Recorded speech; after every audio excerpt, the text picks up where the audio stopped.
Hi everybody, this is Mahavir and you're watching InfostopIQ. In this session, we are going to discuss the topics relating to the geopolitics as well as the international affairs. In this session, we are going to discuss the relationship between India and Russia. How was the relationship and how it is currently going on, and how the West is perceiving the relations between India and Russia, especially from the view of United States. Okay, so before getting into the topic, I just wanted to make you one request. Please do like, subscribe and share the video, and please do provide your valuable feedback in the comment section below as well, and what videos that you are going to like, what are the topics that you are going to listen from me. Please request in the comment section as well.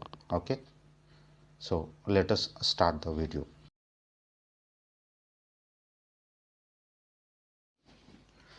The relationship between India and Russia are old and time tested.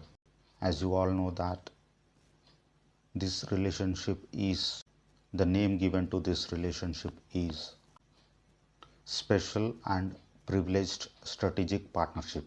That is the name of the relationship. Each word got its own meaning. It is carefully designed words that were used in this relationship. Let us understand. It's a special in the sense the relationship between India and Russia. This relationship cannot be compared with any other nation that is having the relationship between India and that nation. It is completely different.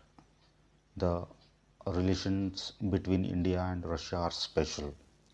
Why special? It's old relationship. It is time tested relationship. It is a relationship that is based on not just on interest, it also based on the values between the two countries. So it's special. The other word given in this name was privileged. What is privileged? If any country is having a relationship with the other country, if that country's relationship is served well, it feels that it is privileged. It is their privilege that it is having the relationship with that country. That means their interests were well served. That is the meaning of privileged. It feels privileged. So here the privileged is a word used because both the nations' interests were served very well.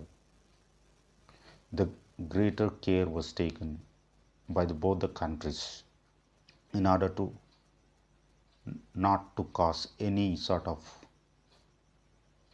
problems with the relationship or the interests of both the nations. So that is privileged. What is strategic?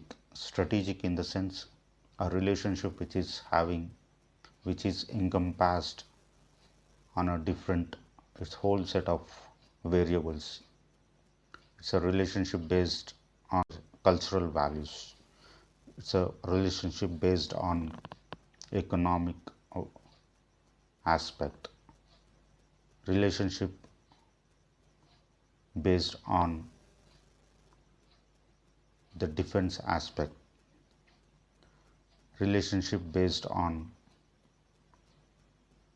the political aspect. So this whole bunch of variables, this combination of these variables, and not just for a specific period of time. It is a period of time. The relationship is long lasting. It's a long term relationship, so it's called strategic. Partnership is the other word. What is partnership? Both the parties are on a same footing. No one is above and no one is below. They talk to each other straight. That is what partnership. There are some other words as well. India doesn't use a word of ally, or it doesn't use a word called vassal. India is not a vassal of any country. Neither India is a vassal, neither India is a ally of any other country. India has got its own strategic autonomy. India operates on its own based on its national interests, based on the interests of the people of India. That is what the strategic autonomy. So the relationship between India and Russia is special and privileged strategic partnership.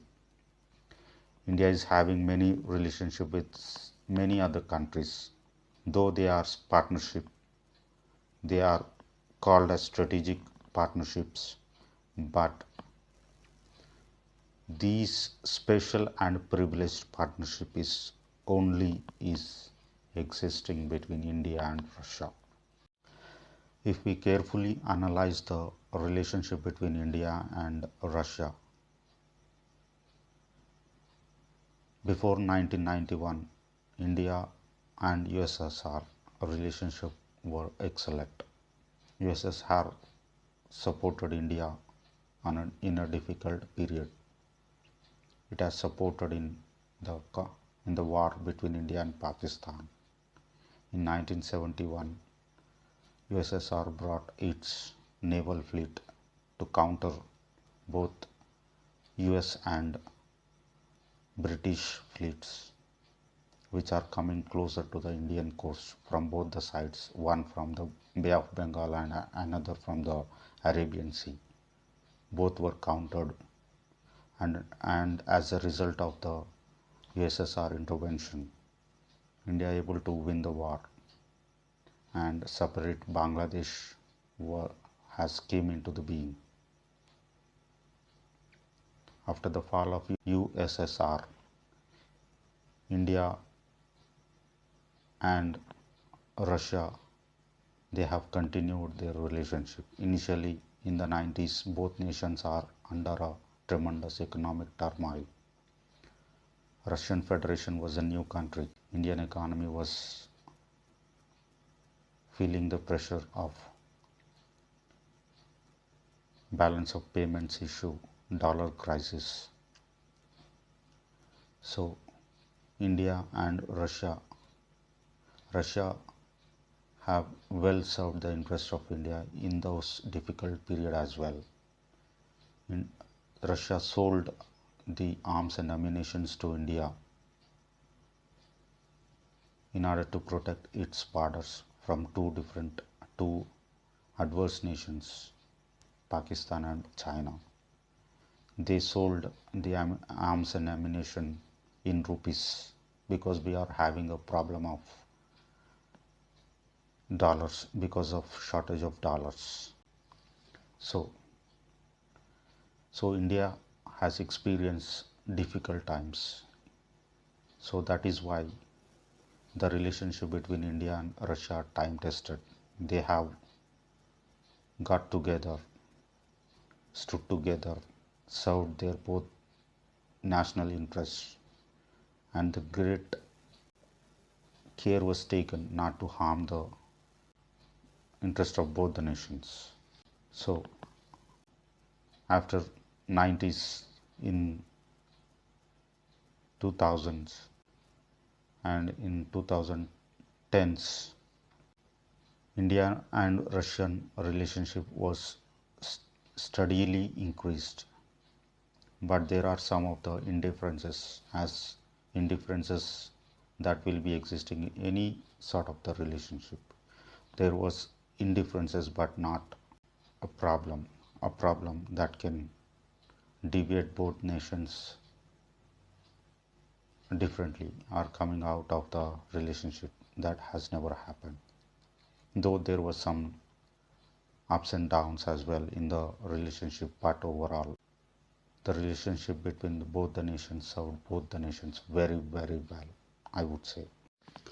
In the same time, from 1991, after the formation of Russian Federation,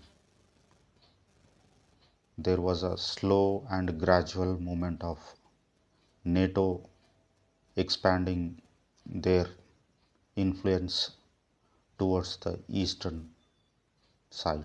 They are coming closer to the Russian Federation. This has created a lot of problems and a sense of insecurity in the Russian administration.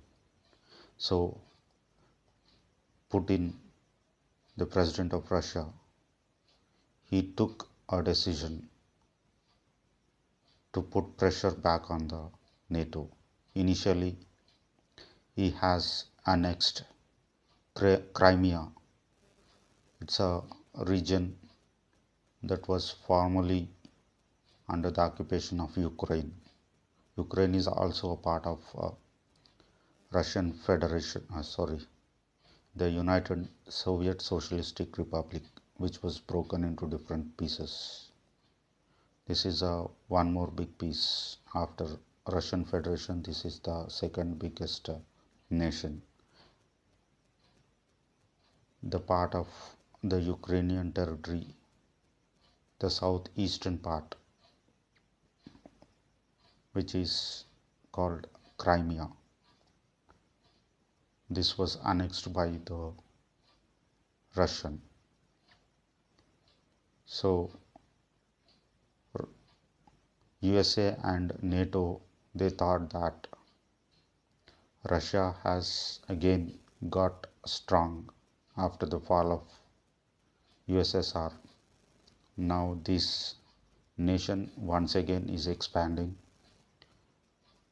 and they always knew that Russia is having abundance in the natural resources. They are having huge crude oil deposits. They are selling the crude oil. They are also selling the arms and ammunition to different countries. So once again, the Russian economy is once again showing a lot of promise. So this is not gone well with the US administration, the NATO authorities. They have decided to put pressure on Russia. They have carefully designed sanctions regime, but when after the Russia attacked Ukraine, whole bunch of sanctions were imposed, whole bunch of embargoes imposed on the Russian side. They have freezed the dollar reserve, foreign exchange reserve of Russia, and they have expelled the Russia from the SWIFT payment system. This has put a lot of pressure on Russia. So India has supported Russia. This is the time India came to the support of Russia. When India is under the pressure, Russia has helped us in the past. Now India is helping Russia. They are helping not with the arms and ammunition. They are helping on a economic front. They are buying the oil. Indians are buying the oil from the Russia, crude oil. They are purifying in India, and again this refined oil is again exported to European nations. This is the relationship, and this has not gone well with the US and the Western nations. The growing relationship between India and Russia is not gone well with the West. They once again came up with the pressure tactics. The latest incident was the Khalistani terrorist issue, that is PANU. They are using PANU as a bargaining chip to put pressure on India. They used Niger killing in Canada and tried to have a coalition of Five Eyes nations. But India has never budged on the pressure tactics created by the USA.